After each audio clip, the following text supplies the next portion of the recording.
Yeah, g'day YouTubers, Tinker O'Toole again here with another product review of the Stihl smallest forestry axe, which is this one here.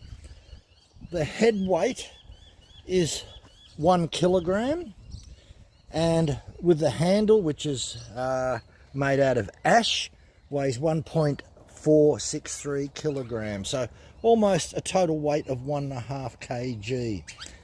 The actual axe head itself is just over 4 inches in width, and the actual length from the start to the finish is 23 inches in length. And if you look at the handle, it's actually very, very large. They put a decent size head on it. If you actually have a look, you can see that it's a decent size handle. That's the shape of it. Now, when I got it, it wasn't sharp. I just had to run the file over it. So I ran the file over it on both sides, and then I get a oil stone and just run the oil stone on it, and it's very sharp. I don't need it as sharp as a razor blade.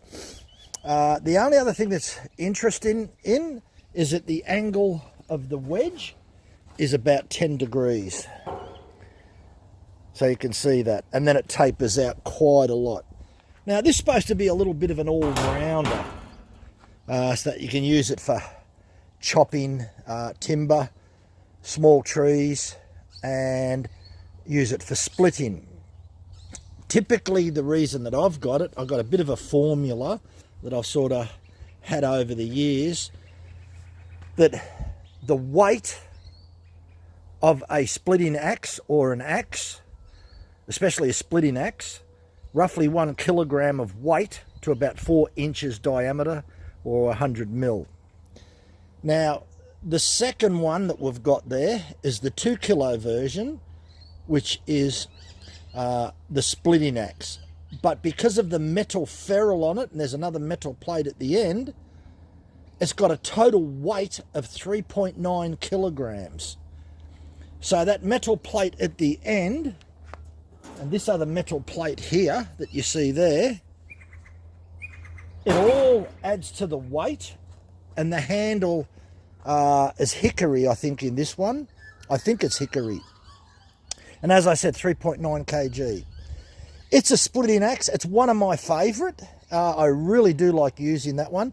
I've got about 30 splitting axes and mauls, so pretty much it's not an obsession or anything like that. It's just that, yeah, I've sort of probably coming towards the end of buying splitting axes and mauls. There's probably not much else there on the market, so I probably tend to go for the more high-end markets. I'm not buying some of the German ones. They're too expensive, and they're not going to do anything different.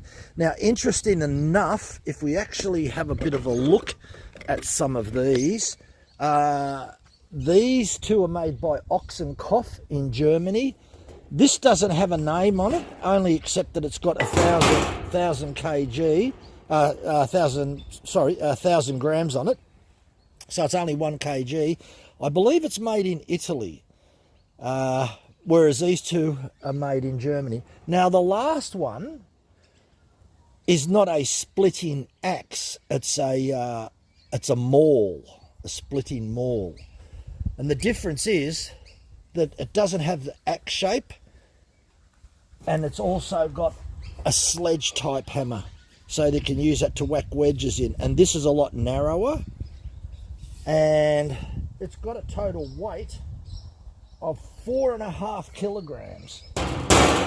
And again, it's got that large metal ferrule on it, which actually really helps.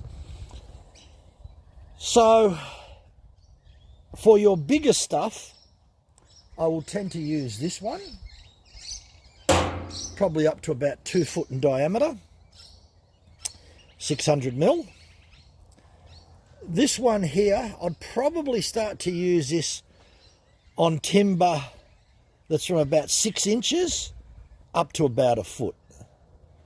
So this one, 1 foot to 2 foot, This 6 inches to a foot, and this one here probably wouldn't use it much more than up to about 4 inches. Yeah, that's, so yeah, I guess I could use this from 4 inches and upwards, but what you've got to be careful of, and what I found out, especially if you look at the handles on these, this one here, this handle's 900 mil in length, very, very, and this one here is probably just over 800 mil in length, and this one's 600 mil in length. When you've got a really heavy weight like this one and a long handle, depends how good you are for accuracy, but can be a little bit dangerous if you're splitting small timber. Why would you use such a big heavy maul to split small timber? Well, to me, you wouldn't. There's one thing about using one of these, you're going to get tired pretty quickly. This will tire you out as well. This you could probably keep using it all day. So what I tend to do is bust up the big stuff. Then when the big stuff's split in half, I probably tend to use this. Split it down even smaller into quarters, or if not smaller. And the smaller stuff to make kindling is use this.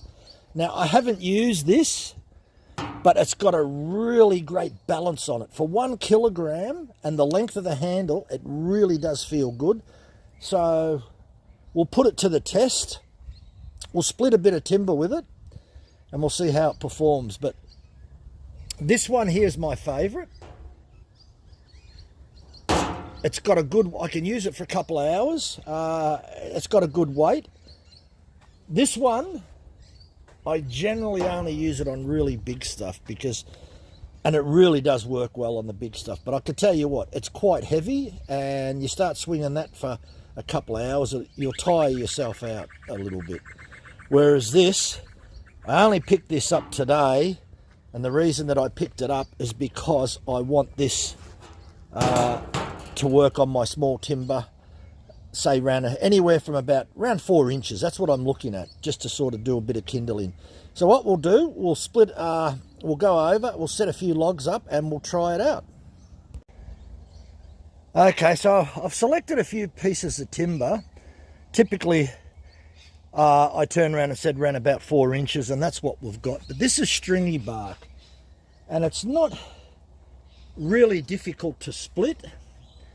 And you'll see that it's got little cracks in it, so we're going to try and split it that way. And it actually feels quite good, so we'll give it a go.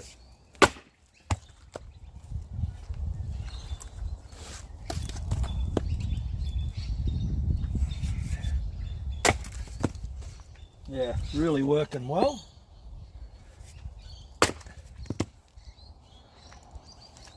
That's one of the reasons I got it, was to split this small stuff rather than use a tomahawk. Handle's a little bit longer than a tomahawk, so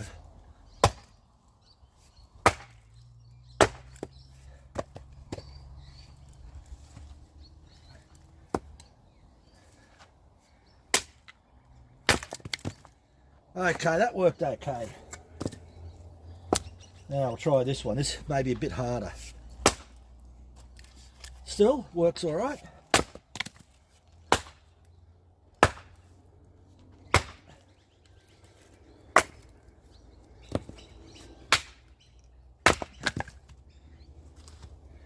Now, this is what I was talking about before, that this is only about 3 inches, and it can get quite dangerous using a large splitting axe on something that's only about 3 inches, whereas something like this is a little bit more safer. So we'll give this a go. You see what I said about how an axe will tend to get more stuck than a splitting axe?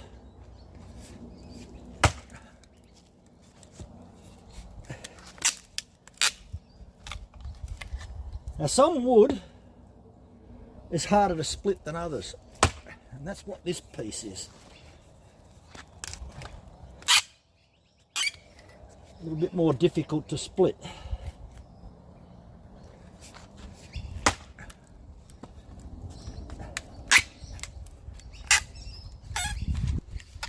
But you feel like you got full control over it.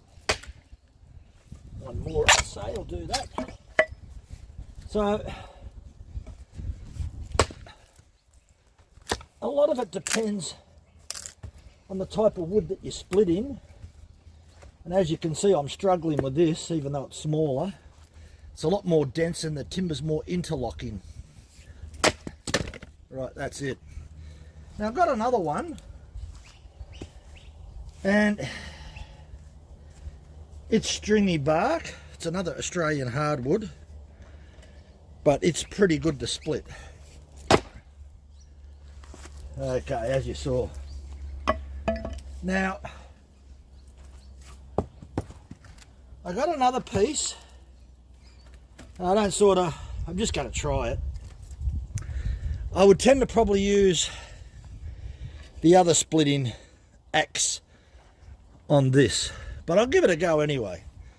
So it may cut through it, it may not. We'll just see what happens. Well, I wasn't expecting that. So it actually, see, it comes down on your timber, how hard your timber is.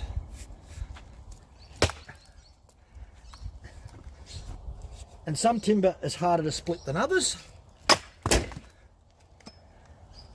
and some timber is easier to split than others. So normally I come out here every day and I split a couple of wheelbarrows. So this will definitely be part. Now, just notice I've got a couple of dings in it. So what I'm going to do with that is put a rubber shroud around that, a protector, because if you keep doing that, you're going to bang this handle up really bad. And that was one good thing about the protectors, the Stihl metal guard protectors on there. So yeah, I've already got two little dings in it just doing that. So if I put a rubber protector on it, which I'll do now, that'll stop that happening. Overall, for what it is, it's got a thumbs up for me. Definitely a thumbs up. Nothing wrong with this. Remember, it's only as good for small timber. So don't expect to go out and buy the forestry axe like this and think that you're going to chop down trees and do everything you want. It is a fantastic little axe. As I said, it's 600 mil long, nearly 2 foot in length. And it's a great all-rounder, actually perfect for camping. It's not an axe, it's in between a hatchet and an axe. So it's a small axe, let's put it that way, it's just a small axe. And as you can see, that's the profile of the axe. Sharpening that up and putting that edge on it, it really worked well. As you saw, it got stuck in the timber a little bit, so you really don't want to only have no more than about a 30-degree bevel on the second part. I also like the radius because when I hit, it's going to bite in this section first. One thing a lot of the mauls are all dead flat. I always prefer that, even if the mauls have got a bit of a radius on it. Like if that was the maul from there to there where my finger is, that's the sort of radius that you want on your maul. So that, yeah. Anyway, it's another Stihl product, highly recommended. Do yourself a favour if you're after a small axe, buy one of these. They're about $87 Australian. So yeah, great value for a high quality another Stihl product. Thanks for watching. Bye for now.